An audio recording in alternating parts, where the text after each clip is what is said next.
Buenas tardes, mi nombre es Antonio Altuve, estudiante de Ingeniería de Mantenimiento Mecánico de la Santiago Mariño, Extensión Mérida. Voy a hablar sobre los conceptos fundamentales sobre la neumática. La neumática es el estudio del comportamiento del aire comprimido mediante la presión y su efecto mecánico. Los fundamentos físicos de la neumática es la tecnología que emplea el aire comprimido como modo de transición de la energía necesaria para mover y hacer funcionar mecanismos. El aire es un material elástico y por lo tanto al ampliar una fuerza se comprime mediante esta compresión y se devolverá la energía acumulada cuando se experimenta expandirse. El aire está compuesto principalmente por nitrógeno, oxígeno y otro, entre otros, los cuales se encuentran en los gases de efecto invernadero, son el vapor de agua, carbono, metano, ozono y muchos más. Los tipos de mandos. Los mandos neumáticos están constituidos por elementos de señalización. Esos elementos de mando y un aporte de trabajo. Los elementos de señalización y mando de la fase de trabajo. Los elementos de trabajo se denominan válvulas. Las válvulas, en términos generales, tienen la misión de distribuir el fluido. Los sistemas neumáticos de hidráulico están compuestos por elementos de información, órganos de mando, elementos de trabajo y elementos artísticos. Bueno, los tipos de compresores hay dos: compresores de desplazamiento positivo y compresores dinámicos.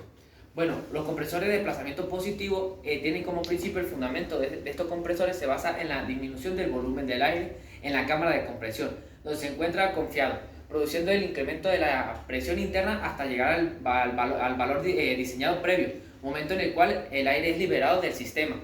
Se clasifican en diversos compresores: compresores de pistón, de tornillo, de polea, de bobinado, de short y de bombas de vacío. Los compresores de pistón. En este tipo de compresores, en el aire es aspirado mediante un cilindro por la acción del pistón accionado por la biela y el cigüeñal. Ese mismo pistón, al realizar el movimiento contrario, comprime el aire y el interior del mecanismo del cilindro, liberado a la red a la siguiente etapa, una vez alcanzada la presión requerida. Los compresores de pistón pueden ser lubricados o exentos de aceite. En el caso de los compresores exentos, la cámara de aspiración y compresión queda aislado de cualquier contacto con el lubricante del compresor, trabajando en seco y evita el aire comprimido que se contamine con los lubricantes del equipo. Bueno, y el compresor de tornillo, la tecnología de los compresores de tornillo se basa en el desplazamiento del aire a través de la cámara que se crean con el giro simultáneo y cinético contrario de los dos tornillos, un macho y una hembra. Al aire llena los espacios creados entre ambos tornillos, aumentando la presión según la reducción del volumen en ciertas cámaras. El sentido del desplazamiento del aire lineal, desde el lado de la aspiración hasta el lado de la presión, donde se encuentra la tubería de salida. El compresor de tornillo lubricado se inyecta aceite en los rotores para lubricar y sellar el refrigerador según el rotatorio. Este tipo de compresor es más habitual en la industria, debido a que en la mayoría de aplicaciones el rizón del aceite queda en la línea del aire comprimido y no obstaculiza el acceso. El compresor dinámico. El principio del fundamento de estos compresores se basa en la aceleración molecular. El aire es aspirado por el rodato a través de su campana de entrada y aceleración a gran velocidad. Después de descargar directamente en unos difusores situados al rodato, donde toda la energía cinética del aire se transforma en presión. A partir de este punto es liberada del sistema y se clasifica compresores de centrifugados radiales y compresores centrifugados axiales. Bueno, los compresores centrifugados radiales es un grupo que pertenece a los compresores centrifugados tradicionales. Estos tipos, el aire entra directamente en la zona central del rotor, guía por la campana aspiración del rotor, gira a gran velocidad, lanza el aire sobre un difusor situado a su espalda y es guiado al cuerpo de impulsión. Y los compresores centrifugados axiales, estos tipos son menos comunes en la industria. Se diferencian de lo anterior en que el aire circula al paralelo del eje. Los compresores axiales están formados por varios discos llamados rotores. Entre cada rotor se instala otro disco denominado estator, donde el aire acelera al rotor, incrementa su presión hasta entrar al disco siguiente en la aspiración al segundo compresor. Se instala unas guías que permiten orientar la corriente del aire para que entre el ángulo adecuado. Criterios básicos para la elección. El POS señala que los criterios básicos para determinar el compresor que más se ajusta a unas necesidades concretas pasan por el vapor de tipo trabajo y su uso que va a dar, la ocasión y el frecuente. Las características técnicas son también fundamentales. El cálculo del aire que es capaz de suministrar se mide generalmente por litros por minuto, aunque también por pies cúbicos por minuto. La presión del aire es capaz de aportar mediante bar o PSI, que son libras por pulgadas cuadradas. y la potencia que posee se representa en caballos de fuerza, que esos son los HP. La capacidad del almacenamiento del calmerit o tanque calculado por litros de almacenamiento. La instalación de la industria está compuesta por elementos de almacenamiento, distribución y tratamiento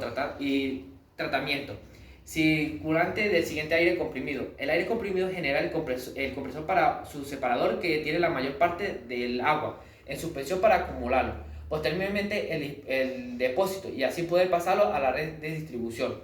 Las aspiraciones que arrastra el aire son motivo de averías. En ciertos casos puede llegar a daño grave.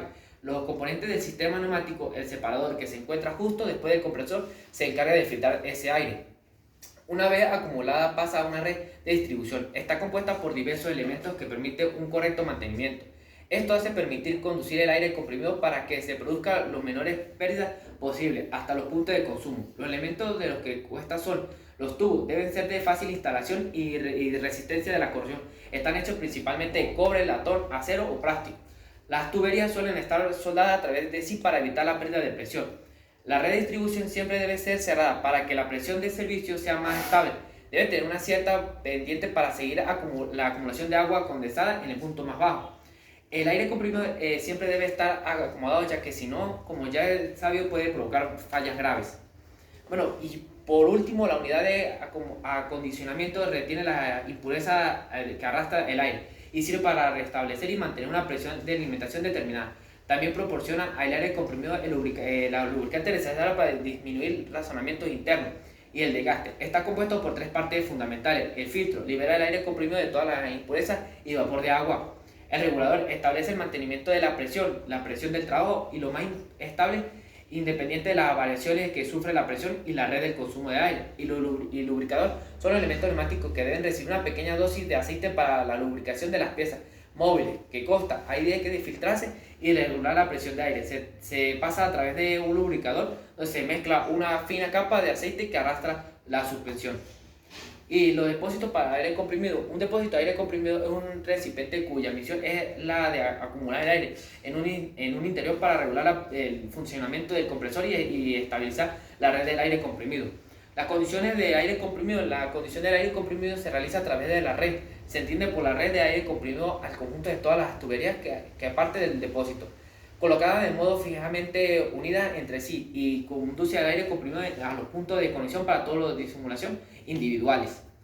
Y principales aplicaciones de la neumática. La neumática ha desempeñado un papel imprescindible en el desarrollo del proceso industrial de la industria agroalimentaria, la industria química, farmacéutica, odontológica y la construcción.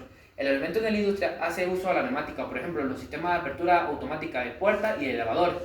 También es importante destacar la variación de herramientas neumáticas, como la escena del montaje de la industria automovilística, también de la maquinaria de cadena y de la producción. Muchas gracias.